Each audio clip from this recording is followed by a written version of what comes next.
Hello, and welcome to another episode of Solipsist Watched. I'm your host, the Social Solipsist, and this week I watched Bullet Train from 2022. But first, before I talk about that, I want to talk about, very briefly, another movie I watched, The Hitman's Wife's Bodyguard, the sequel to The Hitman's Bodyguard. I'm only going to talk about it extremely briefly because it does not bear its own video. It's about the same as the first one. It's equally mediocre. It equally steps on itself and doesn't have a tone and doesn't have much of a plot.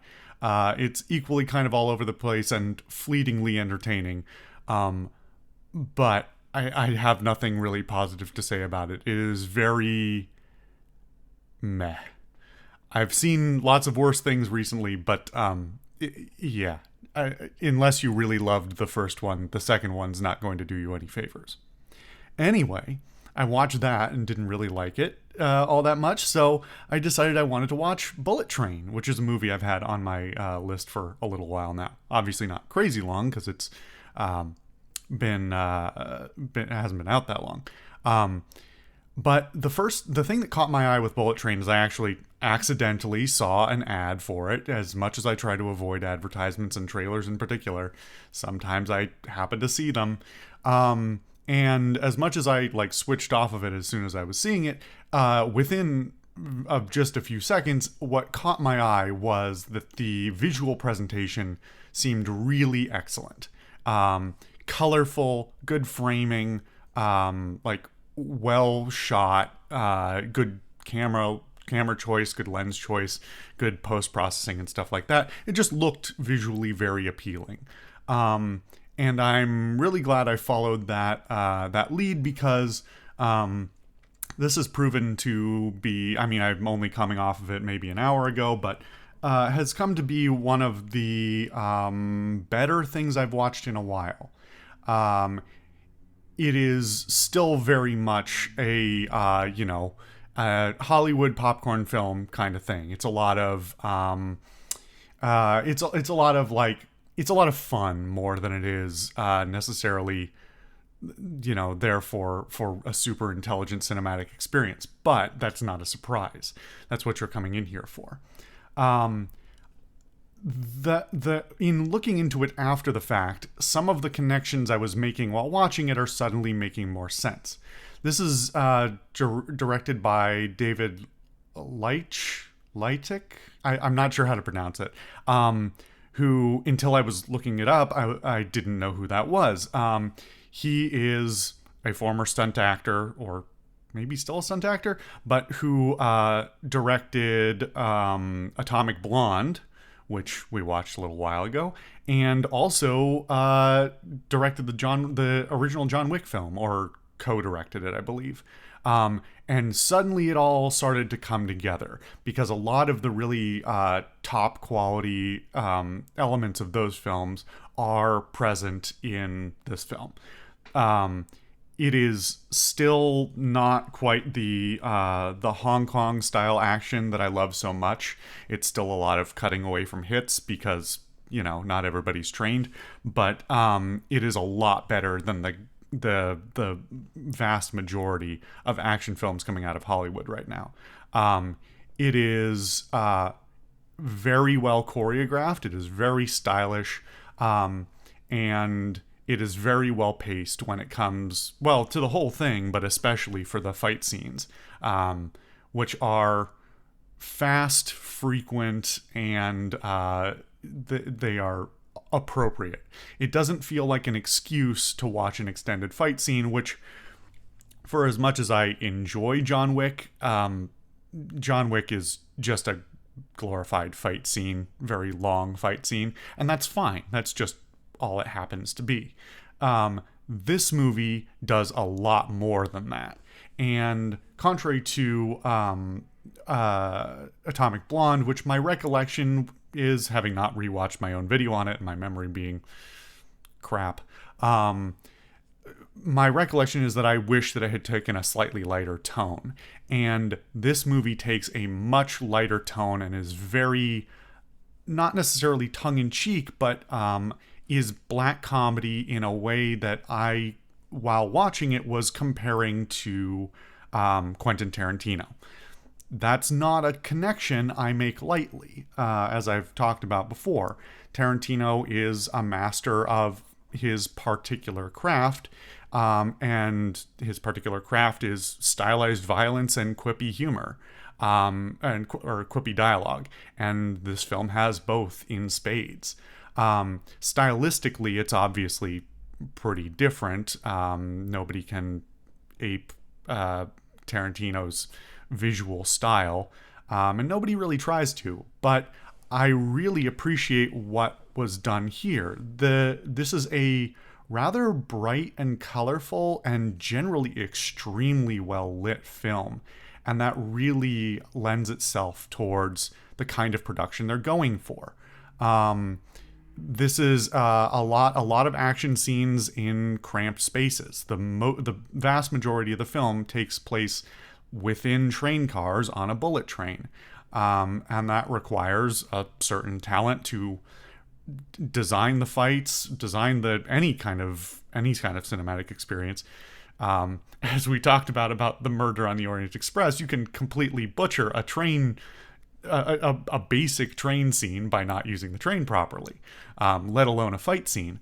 So this film limits itself mostly to one train, but because it's for want of a better phrase, it's a futuristic train. It's a Japanese train, so it's magic to everybody. Well, at least everybody in the United States. And so they used that setting to their advantage. Visually, not only interacting with the space that they're in, the train itself, but also utilizing the lighting and the framing that comes with these cramped spaces, and of course the choreography. That all is delivered excellently. My only real qualm about the visual presentation is there are a couple of things where they used post-production CGI, and when the CGI gets heavy, it's a little sloppy in some places where it's like, oh, that's very CGI. But it's not so frequent and not so overt that it was particularly bothersome. Just briefly took me out of it, in the times when they wanted to do a stunt that just wasn't reasonably possible outside of CGI. But other than that, like visual presentation wise, it's excellent. I also really, really like the story. I think it works excellently in ways that I frequently compliment films, but not that many films do it, of having an ensemble cast of a variety of different characters who are all extremely different from each other, but very distinctly characterized.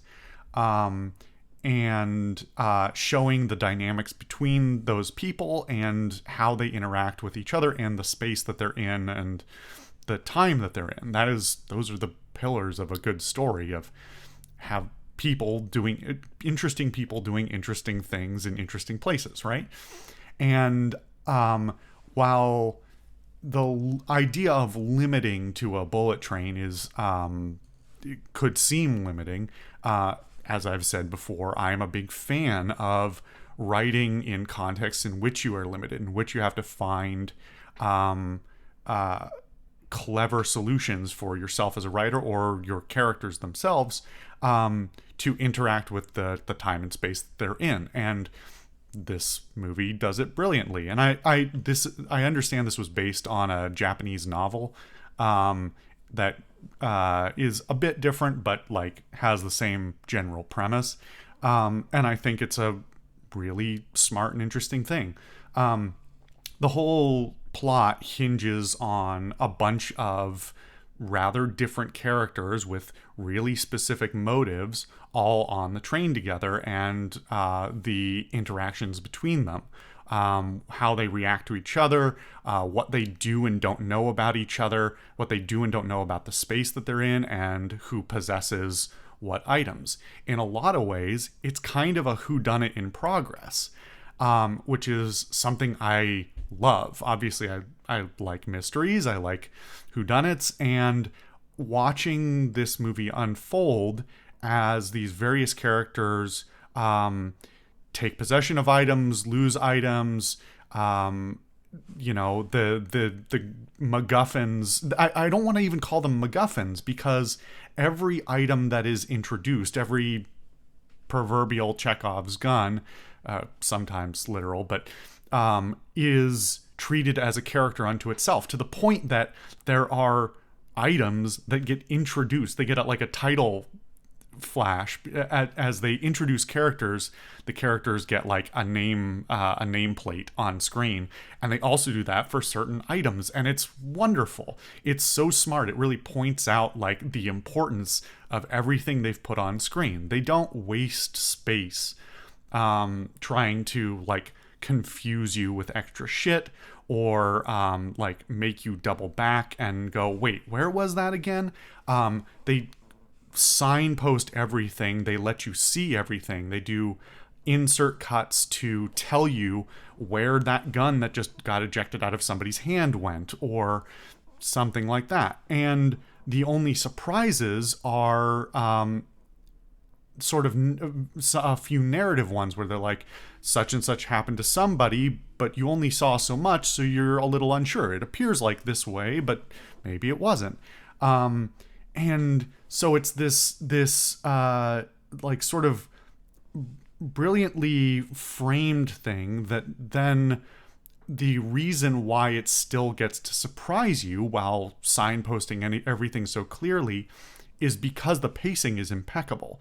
Between the various fight scenes, there's plenty of downtime with characters talking to each other, talking about their tasks, talking about who they are, talking about their motivations, and talking about how they're going to interact with each other, what their plans are, and what their intentions are. And that really weaves together this incredibly tightly knit narrative and tight understanding of who everyone is and what they want. And so the only reason you like forget about any given item or any given person, or you're unsure of the state of things, is usually because the movie is just moving at such a clip that's not too fast, it's not confusing you, it's just like it's giving you a lot of balls to juggle, and it's asking you to juggle them pretty quickly, and you might drop one, and then it's not gonna like be a disaster, but like then it gets to pick up the ball that you dropped and say, remember this? Here you go. And it hands it back to you. It doesn't just like throw it out and like try and shame you for having forgotten an element of the plot or something that's going on. It's a reminder. It's like a joyful experience. And this whole movie is really joyful to watch. Like it seems excited to be there, which is something I can't say about a lot of movies these days. It just seems to be excited to show off what it has to do.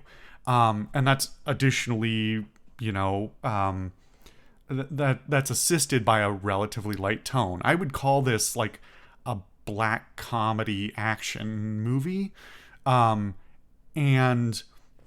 to come back to Tarantino for a second, the thing that made me think that first was something that most things, especially the things that are trying to be Tarantino, don't tend to pull off very well, but this one incidentally does, is having like sometimes extreme violence that is perfectly balanced between the violent aspect and the narrative aspect. Why some people balk at Tarantino's violence, which I don't agree with. I think it serves a extremely functional narrative purpose, which is to, in some cases, lighten the mood, weirdly. Because if you can balance the meaning behind violence with the absurdity of said violence and mash that up with the characters that are surrounding that violence or committing that violence, then violence doesn't have to be painful to watch or dour or dark. It can be an element of comedy, and this film incidentally does that quite a bit, where with good choreography, good practical effects, and like all of the other parts coming together, these fights and moments of violence are again kind of joyful. Like they're an expression of emotion between characters, and the results may be I mean, violence isn't really a positive thing, but the way it changes dynamics, the way people's state of being and the injuries they have and whatever else may have happened to them, all feeds back into that narrative about people's motivations and who people are and how people associate with each other. So the violence is not there just to be spectacular, which is usually what Hollywood does. Hollywood does action to have the biggest explosions and the most violence they can have, because they think that's what an audience wants. But it needs to be tied into the narrative, and this does it in spades. It is the closest thing in recent memory that I can think of to Tarantino-esque narrative with that level of violence executed so excellently. There's so much more to talk about on this one, and my throat's already going out just because I'm kind of excited about it. The audio production is really, really good. The music selections are excellent. Some of them are just stylistically smart. Some of them a little on the nose, but like still good. Some of them are Japanese covers of American or British songs, old songs that people know, but like reframed, that are a lot of fun just to hear on their own. Plus, they fit the scenes really well. And the audio effects for the sound effects are generally really well executed. That also, as I've talked about before, the sound effects are edited in such a way that they lend to the tone and the like slight comedicness of the things that are going on with people. It's really easy to have a soundscape that sounds really dour in a film that's not supposed to be dour. I don't know how to explain this. How do I explain picking the wrong bullet sound and it sounding sad instead of funny? I don't know how to explain that, but that's like a thing that happens in this film. The sounds of violence are important when your movie is filled with violence, that it doesn't just sound like too brutal if the tone you're going for is darkly comedic. So props to the audio engineers there for getting all of that right. I haven't even really gotten to talk about the actors, because this is a great ensemble cast filled with a lot of different talent. Brad Pitt is ostensibly the star, but like he does not, like all of the main characters are sort of equally present. Pretty much everybody who's in the film deserves a shout out on this one. Joey King, who I don't remember what I've seen her in before, but like she's excellent, and I'd love to see more of her. She's like plays the character that she plays really well, and the character has a lot of range, and so seeing her like play this sort of multifaceted character is excellent. Aaron Taylor Johnson, who I have not seen in quite a long time, at least a few years, and who I've generally not been super happy with, is a very present character in the film, and puts on a performance that I was looking at his face, and he's got facial hair, and he looks rather different than he has in a lot of his roles historically, and I'm like, no, he can't be that guy.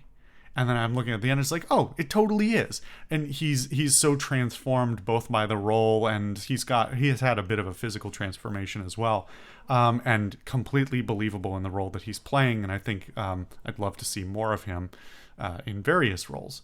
Brian Tyree Henry, who I think I saw him first in Atlanta, probably, is I love him. He's great, and in this role, he's also great.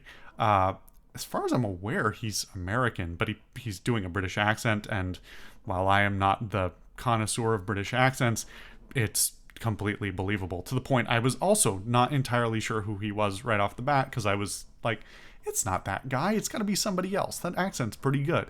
But he's great in here. Let's see. Hiroyuki Sanada is a legend of the screen, especially in Japanese films and Japanese American films. And he's gotten pretty old at this point, but they also do some makeup on him to look older. He's great. There are a couple of others that I think I'm not going to say, because some of them are sort of reveals or people you're unsure about initially. But let's just say that every actor that isn't like a wordless extra is really excellent and has a lot of dynamics to their character, and performs their role super well. Just super happy with the entire cast. Yeah, let's see. Is there anything else I want to talk about? I mean, the script's really good. It's like I said, it's kind of like funny and quippy, and it knows when to start and stop, and it even knows when to be like completely silent, like minutes at a time of like no dialogue. Works super well. And the screenplay adaptation, kudos to them for adapting this from a novel, and kudos to the director for, knowing when to let things breathe and speed things up and slow things down. The whole tone and pacing is really quite impeccable. I think the only negatives I have to say are about like some of the CG, like I said, and then some of the elements towards the end of the film as they're trying to wrap it up. As I understand, maybe improvisations from the scriptwriter or from the director are a little bit. It's a little bit Hollywoodized towards the third act. First, it gets a little bit less compelling, but like nothing that harms it dramatically. I think I could talk about this more, but I'm gonna avoid doing so. I really enjoy this. I don't think I need to say that at this point, because it should be pretty obvious. But yeah, just really happy with this film. Really glad that I saw it. Kind of wowed by just how good it is. Yeah. Thank you guys for watching another episode of Solipsist Watched. This one's actually recorded on a new mic setup. It's the same mic, different amp. If things sound dramatically different, let me know. It sounded pretty good in testing, but I have to switch gear anyway. So yeah, let me know if you have any thoughts on that, or if you even noticed. Yeah, I've been the Social Solipsist. I'll see you guys next time.